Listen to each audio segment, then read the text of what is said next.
राधे दोस्तों, मैं आपका भाई विनोद यादव, गुरु ज्ञान सत्यम यूट्यूब चैनल पर आपका स्वागत है। इसमें मैं अभी चित्रकूट में ही हूँ और यहाँ अलग-अलग संत महात्मा की कुटिया पर जा रहा हूँ और उनसे सत्संग ले रहा हूँ। जो उन लोगों को मुखारबिंद से निकलता है, मैं आप लोगों तक पहुँचा रहा हूँ। अब एक महाराज की कुटिया यहाँ भी है, अब यहाँ चलते हैं और थोड़ी उनसे अपना ये करेंगे कि प्रभु जी मुझे सत्संग दीजिए, क्योंकि संत महात्मा की अपनी इच्छा है। हम ऐसे ज़बरदस्ती किसी को नहीं कर सकते, क्योंकि उनकी जब इच्छा होगा तभी दे सकते हैं। आइए चलते हैं। ये भी कुटिया जो है चारों तरफ से जंगल के बीच में ही है। देखिए महाराज जी गाय रखे हैं और इधर पूरा जंगल ही है, बहुत घना जंगल है इधर। थोड़ा नीचे से दिखा दिए बाबू, तो जंगल दिख जाए पूरा आगे तक। हाँ, ये पूरा जंगल ही जंगल है। चारों तरफ घुमा दे, थोड़ा सा घुमा के दिखा दो। संत महात्मा हमारे जंगलों में क्यों रहते हैं कि इसी की वजह से। यहाँ कोई शोर ना, कोई शराबा ना, कोई रोकने वाला ना, कोई टोकने वाला। इनको भजन में आनंद आता है।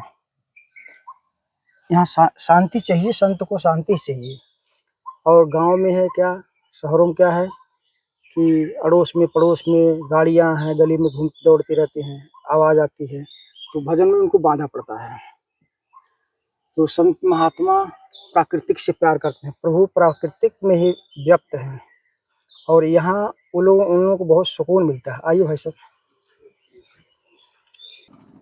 दोस्तों कुटिया महाराज जी के आ गया हूँ और एक महाराज जी वहाँ थोड़ा स्नान कर करके ध्यान में बैठे हैं।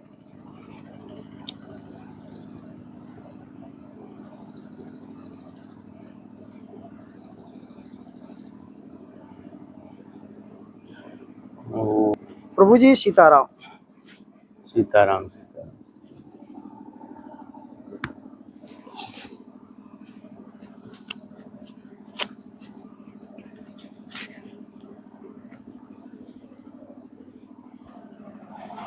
राधे राधे दोस्तों, मैं आपका भाई विनोद यादव, गुरु ज्ञान सत्यम यूट्यूब चैनल पर आपका स्वागत है।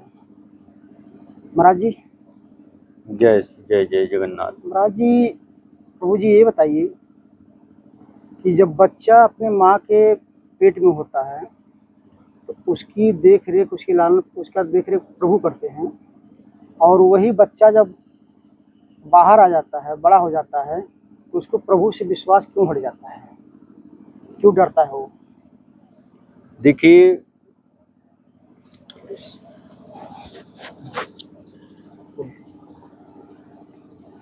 पर कहते हैं कि माया के बस में पड़े ये ब्रह्मा विष्णु महेश है, सनक सनंदर सनकादिक और गौरी पूत गणेश। ये याद माया शेरा वाली की जो है दायरे में आते हैं। इसी नाते कहते हैं ब्रह्मा के ब्रह्माणी बैठे शिव के भवन भवानी, और पंडा को तीरथ में बैठी तीरथ में भई पानी। यानी माया महाठगिन हम जानी, त्रिगुण फास लिए कई डोले बोले मधुरी बानी। इसी नाते सुखदेव भगवान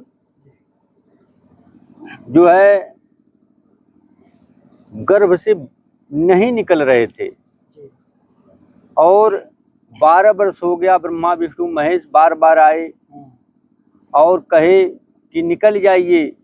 9 महीने में ही माता का बहुत कष्ट होने लगता है, अब छोटा हो गया है वो स्थान, अब आप बड़े हो गए हैं, बाहर आ जाइए। कहने लगे नहीं, आप पहले माया रोकिए।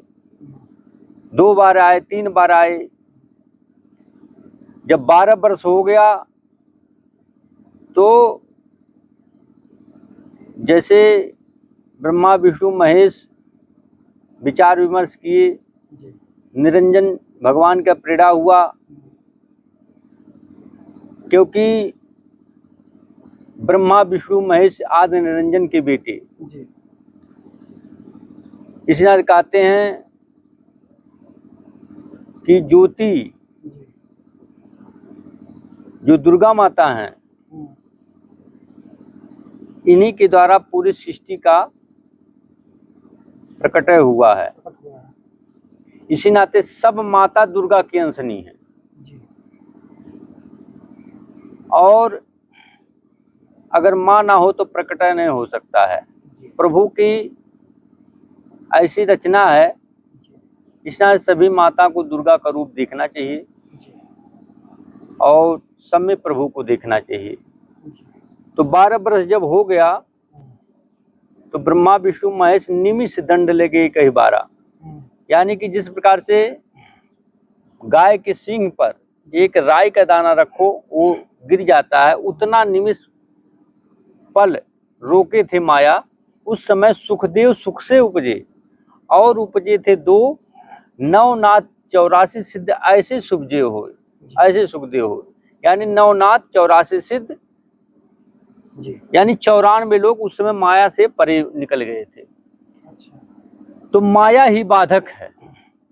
जब आप बाहर गर्भ में होता है बच्चा तो भगवान उसकी उस पीड़ा को देखकर रक्षा करते हैं, लेकिन वो पुकारता है जीव कि अब प्रभु कृपा करहु यही भांति, सब तज भजन करब दिन राति। लेकिन जब बाहर आता है तो त्रिगुण माया का इंजेक्शन लग जाता है, वो भूल जाता है परमेश्वर को जो कौल किया था। इसी नाते वह जो है फिर कहाँ कहाँ करने लगता है और उसको भूख लगती है, प्यास लगती है।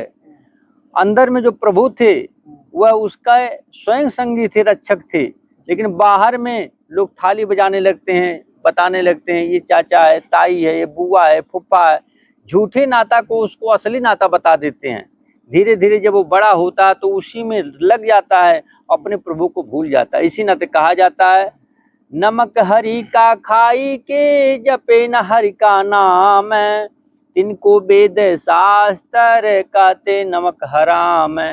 उसी कौल को याद दिलाने के लिए संत जन फिर धरती पर आते हैं और बताते हैं तुमने जो कौल किया था अपने प्रभु से उसको अब याद कर ले, नहीं तो जो है बहुत ही बड़ा जिसको कहा जाता है कि असम असहनीय फिर 84 में जाना पड़ेगा। इसलिए कहते हैं लख 84 भोग के पग पर अटका आए, अब की पासा ना पड़ा तो फिर 84 जाए। तो प्रभु के प्यारे आत्माओं, इसमें देखिए जैसे आप पूछे हैं बाहर आकर लोग जो है भगवान पर विश्वास क्यों नहीं रख पाते हैं। जब गर्भ में वो रक्षा किया, जब दांत नहीं था तो दूध दिया, तो बाहर में आकर जब बड़े होते हैं लोग प्रभु को भूल जाते हैं, विश्वास नहीं हो पाता है। और उनके एक बच्चे थे, पति को भगवान से अनन्य प्रेम हो गया, रात दिन वो भक्ति में लगा रहता था कि हे प्रभु अब प्रभु कृपा करहु यही भांति, सब तज भजन करब दिन राति। हे प्रभु वो कृपा आप कर दिए जो कौल में हम किए थे गर्भ में, अब हम रात दिन आपका भजन करना चाहते हैं। अब हम आपके श्री चरणों में एकांत में आपसे जो है अनन्य हृदय से 24 घंटा जो है तार मिलाना चाहते हैं। ये भाव उसका हुआ तो अपने धर्म पत्नी से कहे कि हम ऐसे भाव वाले हो गए, अगर चलना चाहे तो आप चल सकती हो। तो पत्नी कहने लगी पत्नी का धर्म होता पति की आज्ञा का पालन, तो वह भी जो है मंजूरी कर ली, वो चल दिए। तो वह बच्ची को, जो बच्ची उसकी थी जिसको बच्चा भी कहते हैं, कोई बेटी को भी बेटा कहता है, राजा बेटा कहता है। तो वो बेटा जो था, बेटा को कन्नी में उठाई और चलने लगी। तो 2-4 कदम चली थी तो पति देवता कह रहे हैं अगर चलना है तो अकेले चलिए, इन बच्चे को मोह को छोड़िए, यहीं रखिए। ये बहुत कठिन है पालन करना कि एक छोटा सा बच्चा को माँ कैसे रख सकती है, लेकिन ये पतिव्रत धर्म पालन करना था। इस बात कहते हैं पतिव्रता जो जामी पर जो जो धारे पावे, प्रभु जी झाड़ू देते हैं कहीं कांटा ना लग जाओ। तो पतिव्रता थी, इसी नाते वचन पालन करके वो पुत्र को अपने मोह ममता जिसको भयंकर होता है ऐसा तो था, लेकिन पति आगे थे, इसी नाते वहां पर रख दिए और चल दिए। 12 वर्ष हो गया। उसके बाद जो है इनके अंदर बराबर ये भाव रहता था, मेरा बेटा का क्या हुआ होगा, मर गया होगा क्या, हे प्रभु हम कैसी परिस्थिति में फंस गए हैं, ये कहकर उसकी आत्मा रोती रहती थी। एक दिन उनके पति देव कहने लगे कि आप क्यों चिंतित रहती है, बताइए, बताओगे नहीं तो समाधान कैसे होगा। कहने लगे हे स्वामी, हमारे जो पुत्र थे जिनको हम छोड़ आए थे, पता नहीं उसको कोई मर गया भूखे कि कोई सांप काट लिया, ये हम जो है जानना चाहती हूँ, आप बताइए। कहने लगे चलो दिखा देता हूँ, बताने से बढ़िया दिखाना है, दिखाने से विश्वास हो जाएगा। जब वो गए तो गांव वाले प्रणाम किए कि हे महाराज आपको प्रणाम है, लेकिन आपके जाने के बाद यहाँ के राजा साहब आए थे आपसे मिलने कुटिया में कि वो गुरु माता और गुरु महाराज से मिलेंगे, लेकिन जो है आपको ना पाए और रास्ते में बच्चा मिला, लोग बताए ये गुरु महाराज जी का है, तो वह ले गए हैं राज दरबार में, आप जाइए, वो अभी लालायित थे आपके दर्शन के लिए। जब गए हैं तो देखे हैं और देखकर खुशी का ठिकाना नहीं रहा उनकी माता, क्योंकि बच्चा राजकुमार बन बैठा था, वो गोद ले लिए थे राजा साहब। तब जाकर ये कहने लगे कि भामनी, अगर हम पालन पोषण करते तो कभी ये राजकुमार नहीं बन पाते, ये भगवान के शरण में हम लोग आए हैं और भगवान के भरोसे छोड़ दिए हैं, देखिए भगवान उनको राजा बना दिया। तो इसी नाते हम ये कहना चाहते हैं कि जो भगवान पर विश्वास करके अनन्य हृदय से, ढोंग पाखंड बिना किए सच्चे हृदय से अगर कोई काम कर रहे हैं तो परमेश्वर वहां रक्षा करते हैं, जरूर कल्याण होता है और सबका हुआ है आपका भी होगा। इसलिए भगवान पर विश्वास करो। जय जगन्नाथ, जय सच्चिदानंद भगवान। एक प्रश्न और है जी, आत्मा परमात्मा क्या अलग है कि एक है? जी देखिए, परमेश्वर तो एक ही है और परमेश्वर से निकलने के नाते है आत्मा उनकी अंशनी है। अब अविनाशी से निकली है तो ये अविनाशी तो है ये, लेकिन यह सर्वज्ञ नहीं है, सर्वज्ञ नहीं है, क्योंकि यह जो है जीव रूप में भटक रही है और यह एक देशी है, परमेश्वर सर्वदेशी है, परमेश्वर स्वयंभू है और ये स्वयंभू नहीं है, प्रकट की गई है। इसी नाते सभी संतों ने बताए हैं कि आत्म में परमात्म दर्शे, परमात्म में झाई और झाई में परछाई देख ले लखे कबीरा साई। इस आत्मा की पुकार से ही परमेश्वर की आपको प्राप्ति होगी। लेकिन कोई अगर कहे कि आत्मा ही परमात्मा है तो बेटा कभी बाप का बाप नहीं बन सकता है। भले आपके अंश वो बेटा है, उदाहरण दे रहे हैं, सुन लीजिए, लेकिन बेटा बाप से उत्पन्न होने के नाते बेटा ही कहाएगा, लेकिन बाप तो बाप ही है, चाहे कितना ही बड़ा हो जाए। इसी नाते जो लोग एक आते हैं आत्मा परमात्मा एक है, तो क्यों भक्ति कर रहे हो? जब आप भगवान हो क्यों भटक रहे हो, क्यों शरीर पकड़ रहे हो? परमेश्वर कभी शरीर नहीं पकड़ता है, परमेश्वर तो स्वयं प्रकट हो जाता है, सर्वज्ञ होते हुए, अनंग होते हुए, निराकार होते हुए प्रकट होता है, क्योंकि कहा जाता है उस पर कोई समय का पाबंदी नहीं है, वो सर्वज्ञ है, वह स्वयंभू है। इसी नाते संत जहां वहां प्रगट हुई हो, जहां संत गुप्त तहां रही हो। इसी नाते प्यारी आत्माओं, परमेश्वर कोई ना बने, भक्ति भगवान का करोगे तब कल्याण होगा। क्योंकि जिस प्रकार से आप हैं एक अपने पॉकेट में, भौतिक उदाहरण दे रहे हैं, यहाँ पर 100 रुपया रखे हैं एक थैली में, वही पैसा आप निकाल के दूसरे थैली में रख रहे हो, फिर वही पैसा फिर उसी पहले थैली में रख रहे हो, जिंदगी भर करते रहोगे, कभी आनंद नहीं आएगा। लेकिन अलग से कोई आपको 1 लाख रुपया दे देगा तो आनंद आ जाएगा। तो इसी नाते प्रभु कहते हैं जिंदगी भर आप कहो कि हम अपने से आनंद प्राप्त कर लेंगे, अपने से कैसे आनंद प्राप्त कर सकते हैं? जब तक दो का मिलन नहीं होगा कैसे आनंदित कोई हो सकता है? ये हो ही नहीं सकता है।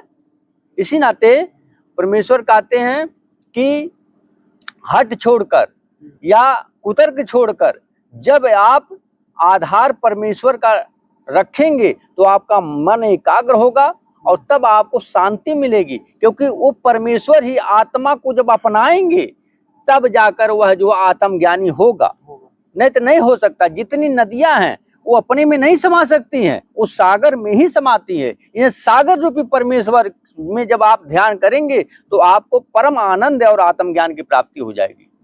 जय सच्चिदानंद भगवान, जय सतपुरुष भगवान। दोस्तों अभी सिर्फ सत्संग खत्म करते हैं।